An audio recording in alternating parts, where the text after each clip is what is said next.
Welcome to the Leadership Roundtable, a podcast with Dr. Conway Edwards.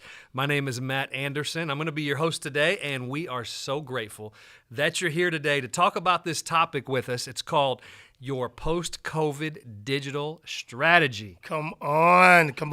I'm excited about it as well, but let's just make a clear statement up front. So here's the disclaimer. We're not experts. We're trying to figure this out. And so post-COVID, we've tried on a number of things, and some of this works. And we're just sharing with you what we have learned so far. And so we're just putting that disclaimer out there. It's been a joy. It's been fun trying to figure it out and trying to discern what we do next. And we think that we have a good strategy that you might want to consider and tweak for your context. That's right. We're in the lab ourselves, so we're working things out. Many things have not worked. We need to do a whole separate podcast on all the failures. But right now, we're just going to choose to highlight our successes. But we're out here trying to do the same thing you're doing. We're trying a lot of different things. And what we're going to share with you today, like Pastor Conway said, we encourage you. Figure out what's going to work for you. Just because it works for us doesn't mean it'll work for you, but you should be able to tweak it and hopefully learn some things from this. So yeah, that's good. Our talk today came out of an executive team retreat that we had. That's right. And a post-session, where are we going from here? Tell us about how that all came about. Well, most of you know that your values drive your behavior. So as a church, we're wrestling with what do we value? What are our priorities? What are some of the things we're going to do differently once we've been in this pandemic? And so we start wrestling with some questions that we think you should be asking, as well as we have asked. And so that's where it really started. And from there, we came up with, here's our strategy digitally. So we have our physical strategy, now we have a digital strategy, and here's how they both blend. Here is a team that's working on digital, here's a team that's working on physical, and here's how we're going to do the new normal from here on out. One of the things we said, we must always think digital first. So that means we have to have a clear digital strategy. What are we going to focus on? Why are we going to focus on that? How often are we going to shoot videos? What are those going to look like? What will the priorities be? All of those questions we had to wrestle with to discern when, where, how, and part of the document you're going to get today answers those questions for you. But it all starts with wrestling with some questions that we're going to give you to wrestle with from this document. And so one of them that we had was, do we need a membership mindset model? A membership mindset model. So not only are we thinking digital first, but long-term, 3 to 5 years from now, should we and can we create a membership mindset model? You know, when you go to the gym, you have a membership, and so the gym is adding a value for you, and you're willing to pay for that.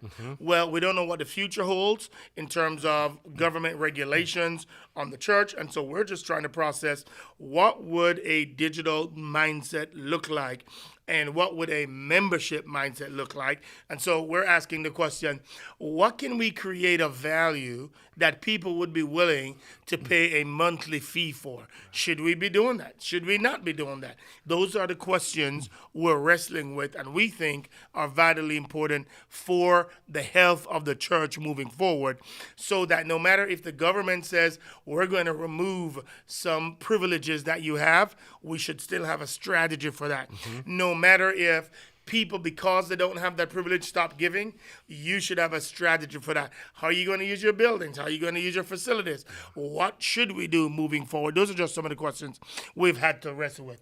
Pastor Matt, what else you got? Give us another question that you think we need to wrestle with. I'm gonna put two questions together. And again, this document is in the show notes. If you go to visit1cc.com/leadership roundtable, you'll find this download.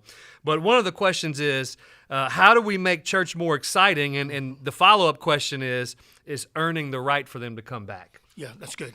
That's good. Both of those are vital.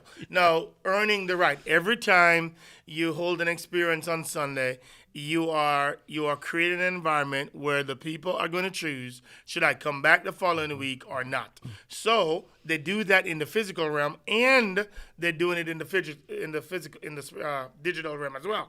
So they're asking the question when they see a video of yours, no matter what it's about, they're asking, did this help me meet a need? And if it did, then I want to hear more, and then they'll go searching for you. If they thought it was not good and it didn't meet a need, then you're training them.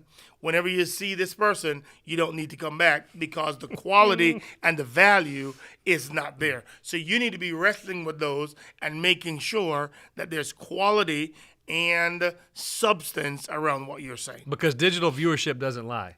They sure don't. Church in person, there's a certain amount of peer pressure if Yep. you don't like what you're seeing to stay in your seat until it's over.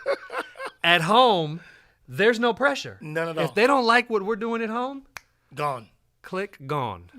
They go to the Cowboys game. They go to whatever. That's right. That's right. And all That's of a right. sudden, the numbers don't lie. So if you're not holding their attention, if you're not being engaging, they're going to leave, and then why should they ever come back? No, that's really, really good. And so another question we wrestle with is, how do we contribute to social value? Am I developing people or not? Have people's buying habits changed? And if they are, is there anything that we can learn from that? Those are some of the questions we had to wrestle with before we even came to, okay, how do we create value for people? Okay. Now, once you answer most of those questions, then you get to now the hard work of what does value creation look like for your church as it impacts the community and the wider body around you. So that's where you really have to start asking the question, what does value creation look like? And for us, we argue there are two things that you need to be wrestling with. Any ministry that wants to put something on social media, that wants to be in our digital channel, you have to answer two questions. Is it a painkiller or is it a vitamin? If it's a painkiller or a vitamin, it passed the test, then we can put it out there because, as the word says, a painkiller means somebody's experiencing pain, and whatever the content you're going to provide is going to get rid of or soothe or provide comfort to that person. And so you must wrestle with it. If you're providing kids content, what's the pain that it's addressing? If you're providing content for couples, what's the pain that it's addressing? If you're providing content for whoever, what is the pain that it's addressing? And if whatever you're producing does not address a pain issue, then it might mean that you shouldn't put that content out for the public viewing. The painkiller. That's it. So we're in the business of helping ease people's pain. That's it. It makes me think of the pain of confusion, the pain of hurt. Makes me think of 9/11. There was a pain, and everybody came back to church. That's they right. wanted a painkiller, and they wanted answers. That's good. But the flip side is a vitamin. Well, before you even go to vitamins, so you got to remember, people come to church for different reasons, right? Whenever somebody shows up at the door of your church, it's usually because they're going through something in their lives that's hurting, or they've made a transition and they've come from one place to the other. So now the need is they're looking for people who they can connect with because they just left their family from wherever they're coming from. So you must be asking the question, what's their need and how can we do it? What is true in the physical realm is also true in the digital realm. When you're looking for eyeballs, people are looking for, okay, I'm going through something, and if your question that you're wrestling with meets the need, then they'll stay because they want more content so that they can find the soothing relief from whatever they're going through. The second one, first one is painkiller. The second one is a vitamin. You know what a vitamin is. You take a vitamin because you believe that it is going to help you solve a problem before it happens. And so you take a vitamin C, because there's something you believe that you might be getting a cold, and so you're going to take as many vitamin C pills or supplements that you can to make sure your immune system is ready to deal with whatever the cold issue is. In the same way, when you're processing content for digital, you should be asking, what's a vitamin that I know it's not a need yet, but if I get this to the people, then they will see it as beneficial because it will help them not go through pain later on. And you know it. Either you're going to learn by pain or by precept. If you learn by pain, then you're being reactive. That is the painkiller. If you learn by precept, that is proactive. Now you're taking a vitamin. And so that's the spirit of what you're asking and the filter through which you're running all your content through to make sure that it's adding value to people. Now, let me ask you a question. Yeah. Is it possible to give both at the same time, or is it different environments, or one or the other? What does the balance look like between painkillers and vitamins? Oh, yeah, that's a great question. And I think the illustration that I've heard used before with this is when you get a ticket from the cops. You're driving, you're going 40 in a 20, and the cops pull you over, and now they're writing you a ticket, right? You try to get out, obviously. They said, no, you're violating the law, so they write you a ticket, no problem. So then what do you do when you get the ticket? Now you have a painkiller because you don't want your insurance to go up. Now you're worried about having to go to court and all that drama. So you go and you take the driver's ed class to figure out how I can not get this on my record and how I can avoid insurance going up and all of that, right? So now that's the painkiller, the fact that you have that available to you. Now the vitamin is when whoever it is that's giving you that driver's ed, now when they decide to put comedians as the individuals that will teach the class, now you got to go through this class. You got to take quizzes every so often. But now you're laughing your way through it. Now it's easy for you to take it because it's actually fun while you're doing it. So now you've just combined a painkiller and a vitamin together to solve one problem, which is that you got a driving ticket and you want to solve it. That one got a little close to home. Vitamins, painkillers. Yep. What are some other examples of how to work that through with our strategies? We're talking about church in specific here. What are some things that we've done here? Some real examples of things that have been vitamins or painkillers that you can think of. Yeah. So if you're dealing with couples, for example, and you say let's target couples, and you're doing a video where you're encouraging couples, if you're talking about how to spend time together around God's word, that in essence is a vitamin, because you're saying if I get them to bond with God first and then with each other, now I'm creating a healthier relationship, which now means I don't have to wait until the communications get really bad. I am now setting them up for success before they get there. If, however, I'm talking about how to have hot sex, now that can be one or two things. It can be a painkiller if sex was, can we talk about sex? Yes. Okay. It can be a painkiller if they had a bad sex life and you're trying to get a better sex life, or it can be a vitamin if it was just average and you want to make it better.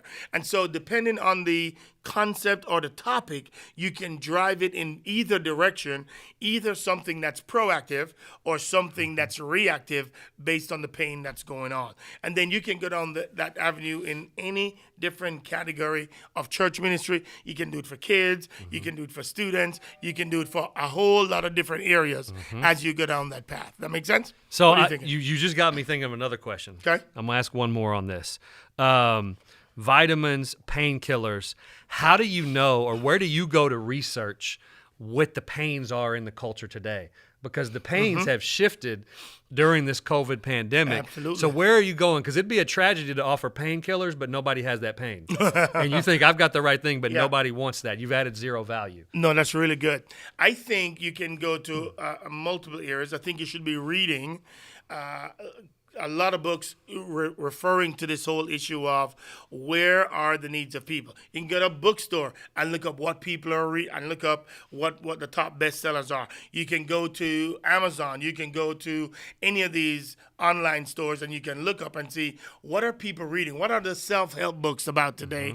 And that will give you an indication based on the bestsellers of what people are wrestling with. You can go on Google or you can go on Microsoft Bing, and you can ask the question, hey man, what are people searching for today? What are the top 20 areas that people have problems they're searching on? And you can get that insight and that information there.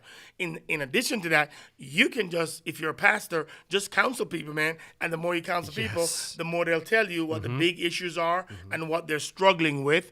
And then obviously you can listen to the news and you can hear the tension points that people are are grappling with and wrestling with, and then you can provide content that drives those areas. That's good. Did you just drop Microsoft Bing in there? I did. What did I say? Did I say Bing? Yes, you said Bing. Yeah, I think that's Bing. a thing. I didn't know it still was. But oh my gosh, really? Just checking. Okay, Really? Microsoft Bing. There we go. Microsoft. All right. Shameless self. Now, when we have the painkillers, the whole point of that is to add value.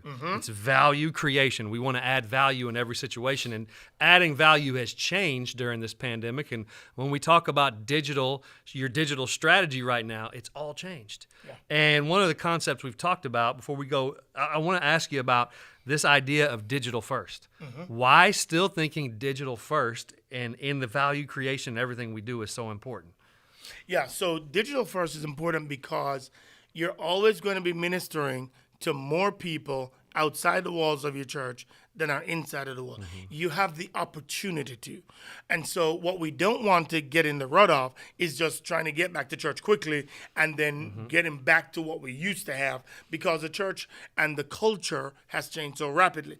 So you want to always remember that it is much easier to reach people outside of your church than it is inside of your church. I'm not saying ignore the people inside the church. You're called to pastor those people, but you're called to influence people who are outside of your church. So if you always think digital first, then you will be thinking to the larger, potentially, of the two audiences that you have to minister to. And so I just want to encourage us not to fall back into what used to be, because I think by the time the next thing comes that disrupts us, we would be that much further away from being on the cutting edge and being able to be proactive with our issues. Would you say that the digital audience, we have a much broader scope, but it's also harder to engage them? Oh my so gosh. They're out there, Yep. But that's why this value creation is so important. It really, really is. And that's also why when it comes to now the funnel of, okay, you know what the value you're trying to create, then you must ask the question, and this is such an important question. Based on the skill sets of the people that God has blessed you with, what can you do really, really well? That's the significant question. You can follow a lot of people that are doing a lot of things, but the question is, God's given your body a unique set of skills. The people on your team, the volunteers on your team, the pastors on your team, if you've got a smaller church, all the people that are there, you must ask, what are we uniquely good at? And then you need to ask yourself the question, let's create content in the area that we are uniquely good at, so that you stand a chance for other people not only to want to hear you, but they're eager to hear you because you're naturally gifted, and that's where God is leading you. So for us as a church, we came up with 6 areas that we're just humbled that God would allow us the privilege of being okay or better than average at. And so those 6 areas are the areas we're targeting. We can do many more, and we do a lot of other things, but digitally, there are only 6 areas that we're saying is priority for us in this season. Pastor Matt, why don't you go over some of those and let's talk about them a little bit. Wow. Number 1 is our prayer. One of the things that we stumbled upon has been our morning prayer time. And we started this in the beginning of COVID. We said for the next 2 weeks, we're going to do morning prayer at 6:45 a.m. every morning, live from our church. Monday to Friday. Monday through Friday, 6:45 to 7:15. We're going to have a song, a time of devotion. We're going to have people send in prayer requests live on Facebook and on our church online platform. We're going to pray for them. We're going to read the Bible. We're going to sing. And then we're going to be out 30 minutes every morning for 2 weeks. We said just 2 weeks. And we're still going strong. I think that would be about 30 weeks later. That's right. That's right. But what we learned was the power of, number 1, hitting people where they have the capacity time-wise, work or no work, early in the morning. So we got to people where they are. Number 2, we were consistent. It's there every morning. They're going to be led by one of the pastors from our church. It's going to be engaging. We're going to call out names that we see coming through, and we're going to pray for requests right there. And then it's also been a source of connection for people who join in. And it's been one of our greatest engaging things that we've done throughout this COVID pandemic, and we're still going strong, even though, well, I don't know if we're out of this or on the way out of where we are. Right. But it's been something that's been extremely engaging for our church. No, it really, really is. And again, even that we stumbled into it, it was a strategy up front. Here's all we knew. We knew in this season, people needed to be pastored.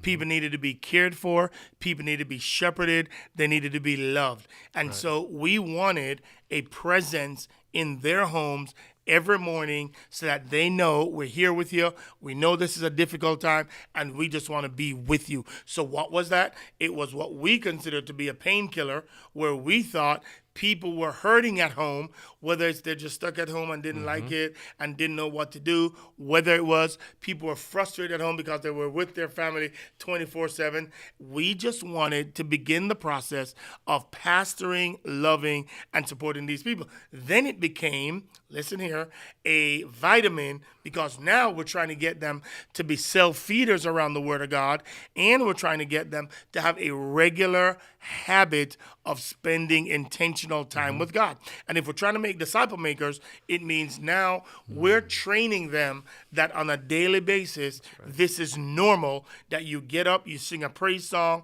you hear from the Word, you read the Word yourself, and then you have your brothers and sisters in Christ laboring for you in prayer and asking God to act on your behalf. And again, this is something we stumbled into, so we didn't know it would have been this successful up front.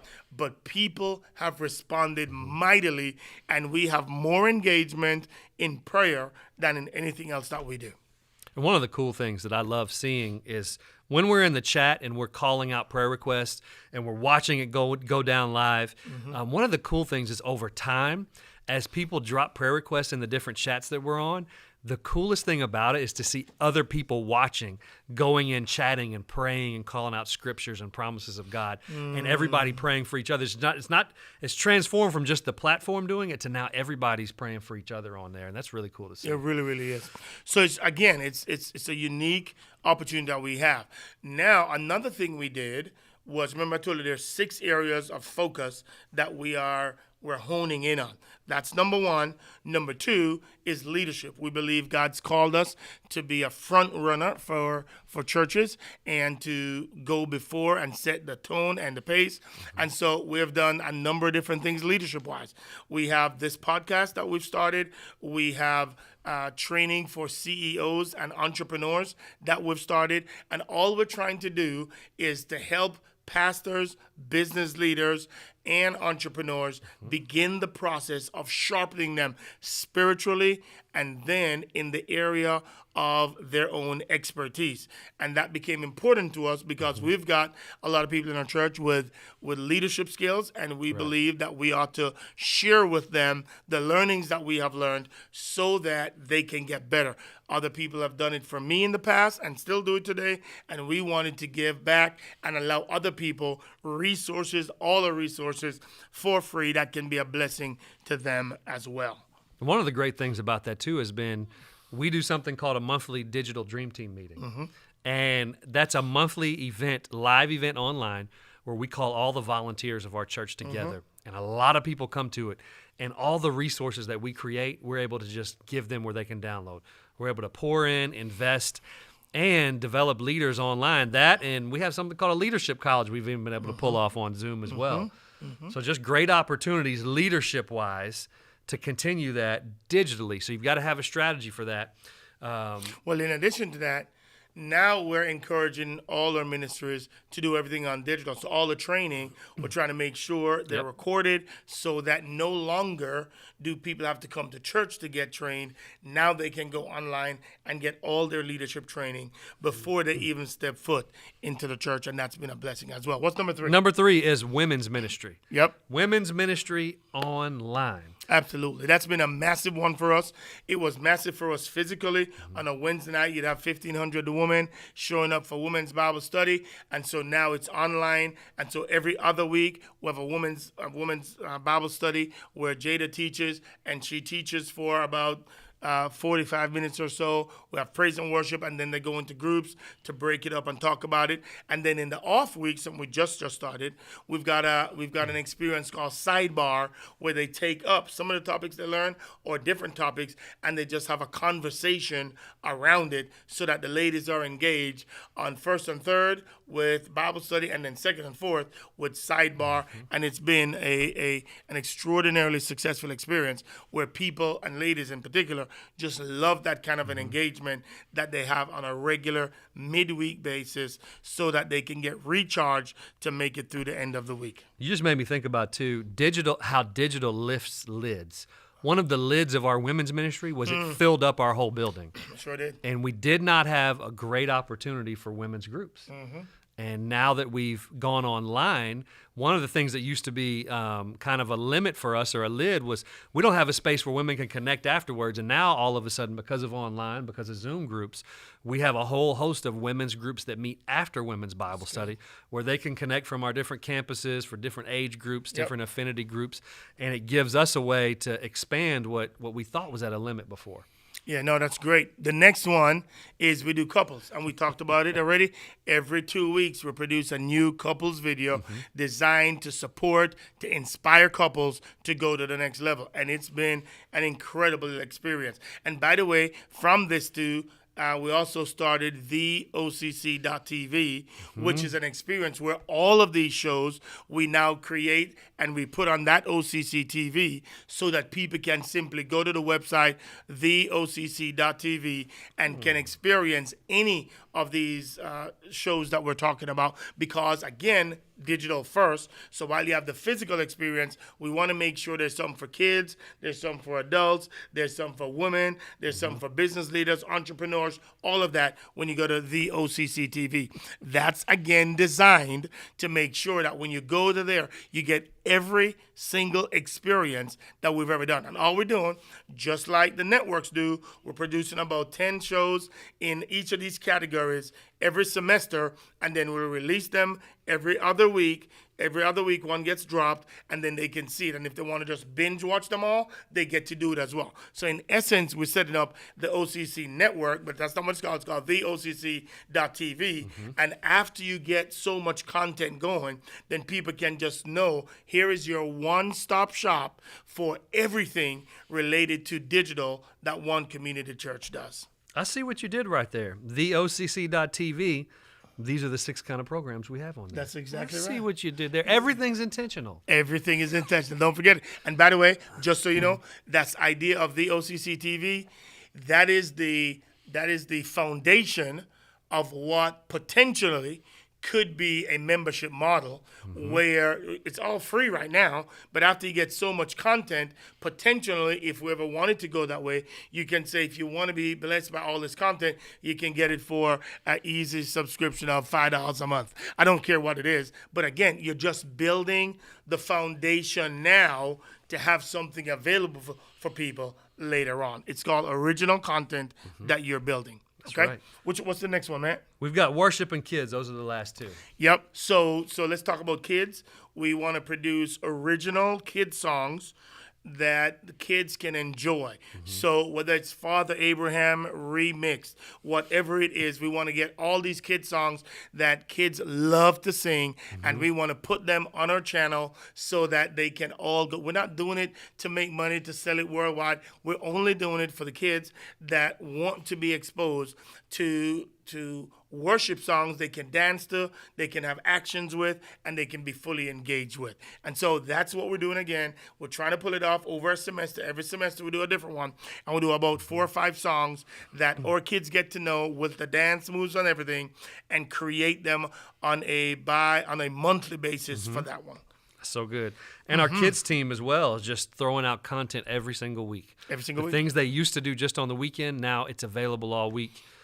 From all the lessons, from midweek shows, everything. Our next gen team has just poured in, and they've all become experts. That's right. In 7 months on being digital, all things digital. It really is. So this is an important part. You need to ask yourself, what are you guys good at?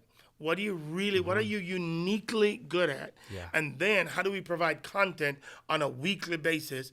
And it's going to be overwhelming as you hear us talk about it, but just start one at a time, one every week. And that's where you start until it becomes easier and easier for you to create and to support and add new content on a weekly, bi-weekly, or monthly basis. But I really think it's critical for the church to begin this move if you want to remain relevant and effective in a digital world. Yeah.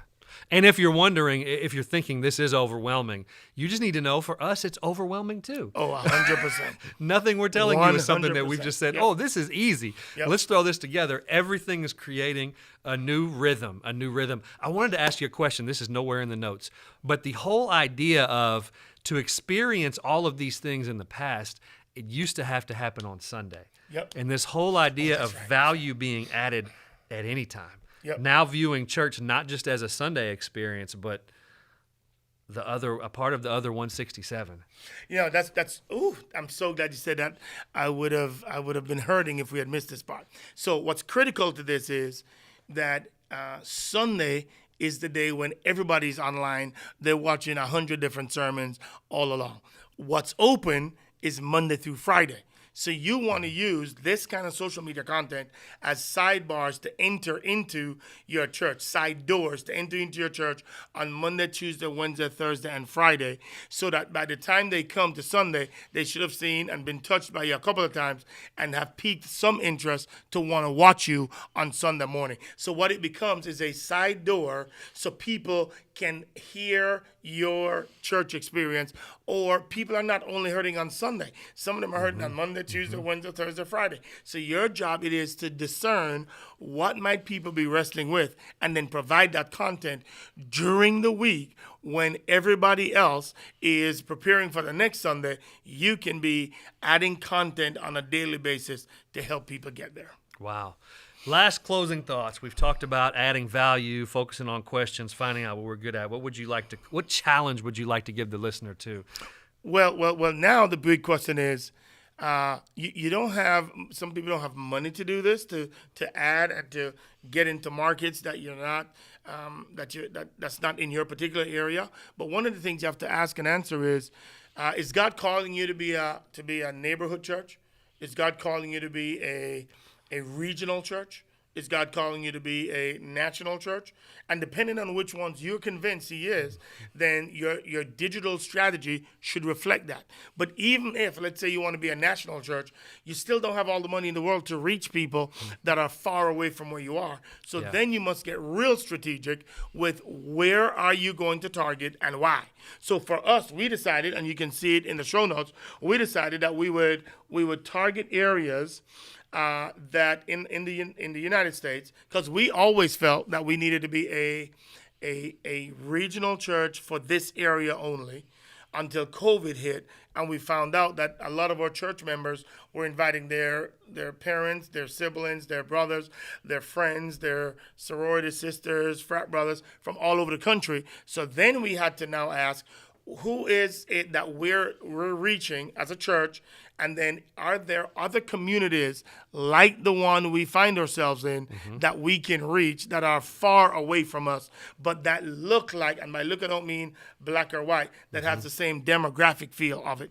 And so we decided that we'd come up with about 12 to 15 cities that we thought would have counties that look like the county we're in, and then we targeted them. And by target, I just mean these are areas when we show a video, depending on which one it is, we're gonna also do a little bit of paid content to get it in areas that we did not think we could reach before COVID. And so it's a strategic move on your part to identify maybe 2 or 3 cities, maybe 10 cities, however much resources you have, and then try and get your content in places where they would have never been exposed to you before. And I think that's critical for the health of the church and for us winning people to Christ and growing people in Christ up as we go. Because just because one person is reaching one type of person, you never know who your voice will reach.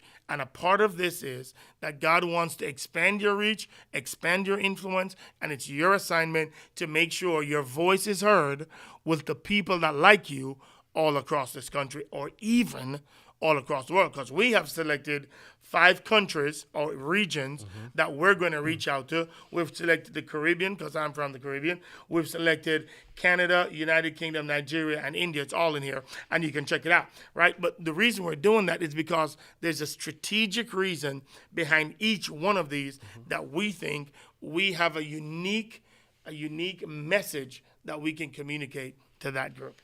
Now, this is just for the listener. Okay, go ahead. This is a whole nother podcast, but all of these areas that you may want to think you want to target or go to, you've got to think, because when COVID hit, we all rushed to be digital. We all rushed to broadcast our service. And you've got to, if you're truly going to be digital, what is your plan if somebody 2 states away wants to get saved? What is your plan if somebody 5 states away wants to get baptized? That's really good. What is your plan if somebody in another country wants to be involved in community? That's good. And if you don't have a plan for that, all you're doing is broadcasting a TV show. Yep. It's not church. Yep. Until you've got a plan for all of those things: salvation, baptism, when they want to membership, Yep. community, volunteering. What is your plan if you're going to these areas? And you've got to work through, do I have a plan? Yeah. If somebody actually does say, yeah, I want to get saved. Yes, I want to get baptized. What are we going to do? Right. And so that's a part of it, and maybe that's the next one we do, where we just come back and talk through. Here's how you now disciple people. Yeah. We told you the strategic nature of our digital strategy. Now what you perhaps want to see is, what's our discipleship model? How do we move these people, and these people that have logged on and said, hey, I'm over here, I'm interested. What's the process for moving them from infancy to maturity? Yep. And Pastor Matt, maybe that's the next a whole one. Not nother maybe. one. That's the next one we'll do. Maybe. And we'll show your intentional discipleship strategy for that. Because for us, virtual groups have skyrocketed for us, and we have tons of people in there now that we never had before, and most of them live out of town. They don't live close to any one of our campuses right now. Maybe we'll call yes. it something like Making the Shift. Ah, there you go. That's Sounds what like we'll a call good it, Making idea. the Shift. Let's do that. Making the Shift. Thank you so much for joining us today. We're grateful that we could just share. And if you think somebody else may learn something from this, please help us out. Leave a comment, leave a rating, or share this content with someone else. And the show notes are available. Visit 1cc.com/leadership roundtable. Again, time. thank you so much. We can't wait to see you again. And by the way, go check out the OCC.TV. And when you go there, you'll see all the content we're talking about, and you'll get a chance to just kind of see what you can create if that's something you're interested in, or you'll get to see ideas that then you can go make better than we ever could. All right. Awesome. Thanks for joining us, guys. Love it, love it, love it. Thank you to ladies. Thanks everybody for hanging out with us on today. God bless.